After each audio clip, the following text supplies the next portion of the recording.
அனைவருக்கும் வணக்கம். இன்றைக்கி நம்ம எல்லாருக்கும் பிடித்த ஒரு தலைப்பை பற்றி தான் இன்றைக்கி நம்ம பேச போகிறோம். ஸ்பை, ரகசிய உளவாளி, சீக்ரெட்டேஜெண்ட், இந்த மாதிரி பேரெல்லாம் கேட்டால் உங்களுக்கு என்ன நினைவுக்கு வரும்? உலகம் முழுக்க நிறைய ரகசிய உளவாளிகள் கதாபாத்திரம் இருக்குது. உதாரணத்துக்கு நம்ம தமிழ் திரைப்படங்களில் சொல்லணும் அப்படின்னா விஸ்வரூபம் படத்தில் திரு கமல்ஹாசன் அவர்கள் உளவாளியாக நடிச்சிருப்பார். கaappaan படத்தில் பார்த்திங்கன்னா நம்ம சூர்யா அவர்கள் உளவாளியாக நடிச்சிருப்பார். ஸ்பைடர் படத்தில் பார்த்திங்கன்னா திரு மகேஷ் பாபு அவர்கள் நடிச்சிருப்பார். இந்த மாதிரி ஹாலிவுட் பக்கம் போனோம் அப்படின்னு சொன்னால் நம்ம டாம் க்ரூஸ் அவர்கள் மிஷன்இம்பாசிபிள் சீரீஸில் ஈத்தன் ஹண்ட் அப்படிங்கிற கதாபாத்திரம் எடுத்து நடிச்சிருப்பார். அப்புறம் பாண்ட் சீரீஸில் பார்த்திங்கன்னா நம்ம mattdamon ஜேசன் போன்கிற கதாபாத்திரம். இந்த மாதிரி உலகம் முழுக்க நிறைய கதாபாத்திரம் இருக்குது. ஆனால் நமக்கு ரகசிய உளவாளி அப்படின்னு சொன்னாலே ஒரு கதாபாத்திரம் தான் முதல்ல நம்ம நினைவுக்கு வரும். அது என்ன அப்படின்னு கேட்டிங்கன்னா நம்ம ஜேம்ஸ்பாண்ட் கதாபாத்திரம் தான். இந்த ஜேம்ஸ்பாண்ட் கதாபாத்திரம் எப்படி உருவாச்சு, அதை உருவாக்குனவங்க யார், அதனுடைய சிறப்பு அம்சங்கள் என்னென்ன, இந்த மாதிரி நிறைய விஷயங்கள் தான் நம்ம பார்க்க போகிறோம். வாங்க இந்த ஜேம்ஸ்பாண்ட் கதாபாத்திரத்தின் அந்த உலகத்துக்குள்ளே நம்ம போகலாம்.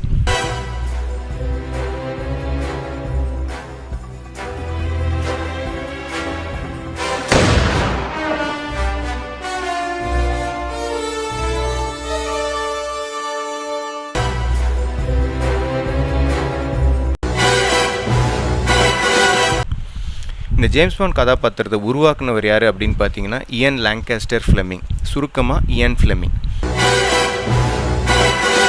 இவர் லண்டன் மேஃபேர் நகரத்தில் 1908 வேலண்டைன் ஃப்ளெமிங், எவ்லின் ஃப்ளெமிங் அப்படிங்கிற தம்பதிக்கு மகனாக பிறக்கிறாரு. இவர் இங்கிலாந்து, ஜெர்மனி, சுவிட்சர்லாந்து போன்ற பல நாடுகளில் கல்வி பயில்றாரு. இவர் சில வருடங்கள் மாஸ்கோ, ரஷ்யாவில் பத்திரிகையாளராக இருந்திருக்காரு. அதுக்கப்புறம் ஒரு வங்கி மேலாளராக, ஸ்டாக் புரோக்கராலாம் இருந்திருக்காரு. அதுக்கப்புறம் 2ஆம் உலகப் போர் சமயத்தில் பிரிட்டிஷ் நேவல் இன்டெலிஜென்ஸ் அப்படின்னு சொல்லப்படுற கடற்படை உளவுத்துறை அப்படிங்கிற அந்த துறையில் இவர் ஒரு ஹை ரேங்க் ஆஃபீஸராகவும் இருந்திருக்காரு. 2ஆம் உலகப் போர் முடிந்த சில வருடங்கள் கழித்து இவர் எழுத்தாளர் அப்படிங்கிறது ஒரு முழு நேர பொறுப்பாக எடுக்க ஆரம்பிக்கிறாரு.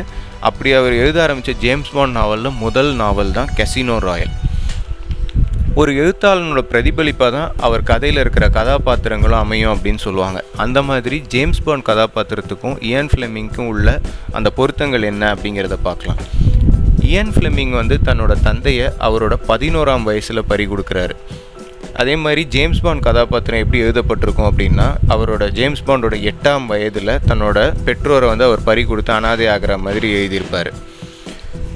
இயன் ஃப்ளெமிங் பொதுவாக கொஞ்சம் தனிமை விரும்பியாக தான் இருந்திருக்கார். பொதுவாக அவர் பற்றின விஷயங்களை அவர் நிறைய பேர்கிட்ட அவர் ரொம்ப பொதுப்படையாக அவர் பேசினது கிடையாது.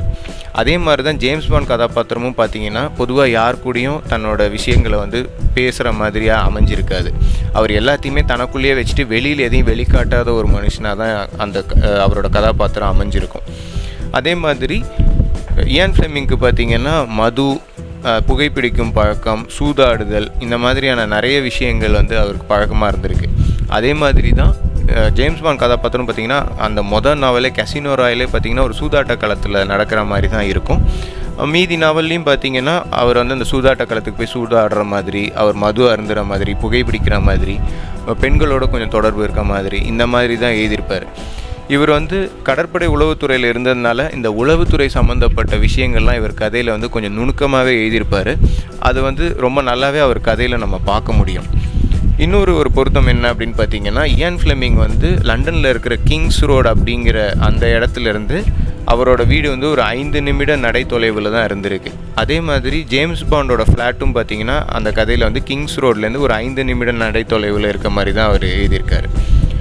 இவர் பல நாடுகளில் படித்ததுனால இவருக்கு பன்மொழி திறமை இருந்திருக்கு.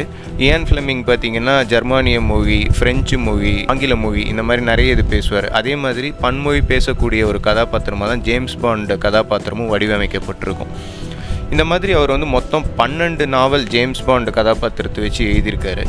இது அந்த நேரங்களில் மக்கள் மத்தியில் ரொம்பவுமே பிரபலமாகுது. அதுக்கு முக்கிய காரணம் என்னன்னு பார்த்தீங்கன்னா தொய்வில்லாத அந்த கதை ஓட்டம், அந்த அழகான அந்த எழுத்து நடை, அதுக்கப்புறம் அதில் சொல்லப்பட்ட அந்த விஷயங்கள், அதுக்கப்புறம் அதில் சொல்லப்பட்ட அந்த நவீன தொழில்நுட்பங்கள், அப்புறம் சர்வதேச சதித்திட்டம் பற்றினது, அதுக்கப்புறம் அதில் சொல்லப்பட்ட அந்த ஊழல், அதை ஜேம்ஸ்பாண்ட் கதாபாத்திரம் சாமர்த்தியமாக அதை சரி பண்ணுற விதம், அவர் வெற்றி பெறுற விதம், அப்புறம் எங்கேயுமே அந்த தொய்வு இல்லாமல் அது படிக்கிறவங்களுக்கு அந்த ஒரு எங்கேயுமே வந்து அவங்க அந்த கவனம் சிதறாமல் அதுக்குள்ளே போகணுன்ற மாதிரியான அந்த எழுத்து நடை இதெல்லாம் தான் வந்து அதை மிகவும் மக்கள் மத்தியில் பிரபலமாக்குது. முன்னாள் மறைந்த அமெரிக்க ஜனாதிபதி ஜான் எஃப் கென்னடி கூட அவருக்கு மிகவும் பிடித்த சில நாவல்களில் ஜேம்ஸ் பாண்ட் நாவலும் ஒன்று அப்படிங்கிறது அவர் சொல்லியிருக்காரு. இந்த மாதிரி வந்து நல்ல விஷயங்கள் பல இருந்தாலும் இது பற்றின விமர்சனங்களும் ஏக தான் செஞ்சுது. சில பேர் என்ன சொன்னாங்க, இந்த ஜேம்ஸ் பாண்ட் கதாபாத்திரங்கிறது வந்து ஒரு அங்கீகரிக்கப்பட்ட ஒரு கொலைகாரன், அதாவது லைசன்ஸ்டு கிரிமினல் அப்படின்னு சொன்னாங்க. அதுக்கப்புறம் வந்து அதீத வந்து ஒரு சாடிசம்னு சொல்லப்படுற ஒரு குரூரமான கொலை பண்ணும் விதமாக தான் இந்த ஜேம்ஸ் பாண்ட் கதாபாத்திரம் நிறைய இடங்களில் சொல்லப்பட்டிருக்கும். ஸோ இது வந்து ஒரு கொலையை வந்து ஒரு ரொம்ப வந்து பிடிச்சு செய்கிற மாதிரியான ஒரு சாடிசம் நிறைந்த ஒரு குரூரமான கதாபாத்திரம் அப்படின்னு சொல்லியிருக்காங்க. அதுக்கப்புறம் பெண்களை போகப் பொருளாக பார்க்குற மாதிரியான ஒரு கதாபாத்திரம், இந்த மாதிரி பல விமர்சனங்கள் இருந்தாலும் மக்கள் மத்தியில் அது மிகவும் பிரபலமாக தான் இருந்தது. ஜேம்ஸ் பாண்டு கொடுக்கப்பட்ட அந்த கோட் என்னன்னு பார்த்தீங்கன்னா 007. இன்றைக்கி வரைக்கும் அது ஒரு பெரிய ட்ரேட்மார்க்காகவே இருக்குது அப்படின்னு சொன்னால் அது மிகவே கிடையாது. அதே மாதிரி ரொம்ப ஃபேமஸான டைலாக் நிறைய இருக்குது. அதில் முக்கியமானது வந்து ஜேம்ஸ் பாண்ட் வந்து தன்னை அறிமுகப்படுத்திக்கிற விதம். அவர் அந்த சொல்கிற விதமே எப்படி இருக்கும் அப்படின்னு பார்த்தீங்கன்னா, bond, James bond. The name's Bond. James Bond. புத்தக வடிவில் இருந்த இந்த ஜேம்ஸ் பாண்ட் கதாபாத்திரம் ஒரு திரை வடிவம் பெற்றது எப்போ அப்படின்னு பார்த்தீங்கன்னா 1954ஆம் ஆண்டு. அமெரிக்காவில் இருக்கிற CBS தொலைக்காட்சி நிறுவனம், CBS டெலிவிஷன் நெட்வொர்க் அப்படிங்கிறவங்க இயான் ஃப்ளெமிங்கோட முதல் நாவலான கசினோ ராயல் அப்படிங்கிற நாவலை அன்றைய மதிப்புக்கு $1000 கொடுத்து அதை வந்து தொலைக்காட்சி தொடராக ஒரு மணி நேரம் ஓடக்கூடிய தொலைக்காட்சி தொடராக பண்ணலாம் அப்படின்னு சொல்லி அவங்க பண்ணுறாங்க. இதுக்கப்புறம் பார்த்திங்கன்னா சில வருடங்கள் கழித்து 1959ஆம் ஆண்டு வந்து இயான் ப்ரொடக்ஷன்ஸ் அப்படிங்கிறவங்க இந்த ஜேம்ஸ் பாண்ட் அப்படிங்கிற இந்த கதையை வந்து திரைப்பட வடிவம் கொடுப்போம், திரைப்படமாக எடுப்போம் அப்படின்னு சொல்லி இந்த இயான் ப்ரொடக்ஷன்ஸ் சேர்ந்த 2 பேர், அவங்க யாருன்னு கேட்டிங்கன்னா Albert R Broccoli and Harry Saltzman. அவங்க வந்து அவங்களுக்கு இருக்கிற அந்த விருப்பத்தை தெரிவிக்கிறாங்க. அதுக்கப்புறம் அவங்க பேசினதுக்கப்புறம் அதுக்கேற்ற மாதிரியான உடன்பாடுகள், கான்ட்ராக்ட் எல்லாம் போட்டுட்டு கசினோ ராயலை வந்து ஏற்கனவே அவர் CBS தொலைக்காட்சி நிறுவனத்துக்கு கொடுத்துட்டதுனால அதுக்கான கான்ட்ராக்ட் இன்னும் முடியாததுனால இவர் எழுதின வேறு ஜேம்ஸ் பாண்ட் கதையை வந்து நம்ம திரைப்படமாக எடுப்போம் அப்படின்னு சொல்லி முடிவெடுக்கிறாங்க. அப்படி அவங்க முடிவெடுத்து முதல்ல திரைப்படமாக எடுத்த படம் தான் drno. இயான் தயாரிப்பு நிறுவனம் வந்து ஜேம்ஸ் பாண்ட் படங்கள் எடுக்கலாம் அப்படின்னு முடிவு பண்ணி அவங்க கூட சேர்ந்து தயாரிக்கிறதுக்காக நிறைய ஹாலிவுட் தயாரிப்பு நிறுவனங்களை அணுகும்போது இந்த ஜேம்ஸ் பாண்ட் கதைகளை திரைப்படமாக எடுக்கிறதுக்கு நிறைய தயாரிப்பு நிறுவனம் முன் வரலை. இவங்க கடைசியாக வந்து யுனைடெட் ஆர்டிஸ்ட் அப்படிங்கிற தயாரிப்பு நிறுவனம் கூட ஒப்பந்தம் பண்ணி இவங்க எடுக்க போகிற அடுத்த 7 படங்களுக்கும் விநியோகஸ்து உரிமையும் கொடுக்கப்படுங்கிற மாதிரி அந்த ஒப்பந்தத்தில் போட்டு அதுக்கப்புறம் தான் இவங்க 2 பேருமா சேர்ந்து இந்த படங்களை தயாரிக்கிறாங்க. முதல் ஜேம்ஸ் பாண்ட் படமாக முதல்ல drno தேர்வு செய்யப்படுறதுக்கு முன்னாடி தண்டர்பால் தான் இவங்களோட முதல் தேர்வாக இருந்தது. ஆனால் சில பல காரணங்களால் தண்டர்பால் படம் அப்போ எடுக்க முடியாத சூழல் ஏற்பட்டதுனால ஜேம்ஸ் பாண்டோட வேற ஒரு கதையான drno படத்தை எடுக்கலாம் அப்படின்னு சொல்லி முன் வந்தாங்க.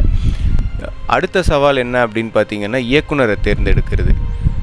நிறைய ஆங்கில இயக்குனர்கள் பல பேர்கிட்ட இந்த கதைகளை பற்றி பேசும்போது நிறைய பேருக்கு திருப்திகரமாக இல்லாமல் அவங்க எடுக்கிறதுக்கு முன் வரலை.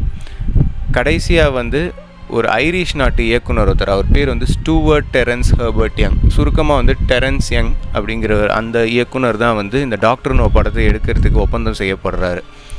அதே மாதிரி நடிகர் தேர்வுக்கும் பார்த்திங்கன்னா நிறைய நடிகர்களை வந்து அவங்க தேர்வு செய்ய முற்படுறாங்க. சில பேர் தேர்வு செய்யப்படலை, தேர்வு செய்யப்பட்ட சில பேரும் வந்து இதில் நடிக்க விருப்பம் இல்லாமல் அவங்க வந்து விலகிடுறாங்க. seanconnery வந்து ஆல்பர்ட் ப்ரக்கோலிக்கும் சரி இயான் ஃப்ளெமிங்க்கும் சரி முதல் தேர்வாக இல்லை. அவங்களுக்கு அவ்வளோ திருப்திகரமாக முதல்ல அவர் படலை.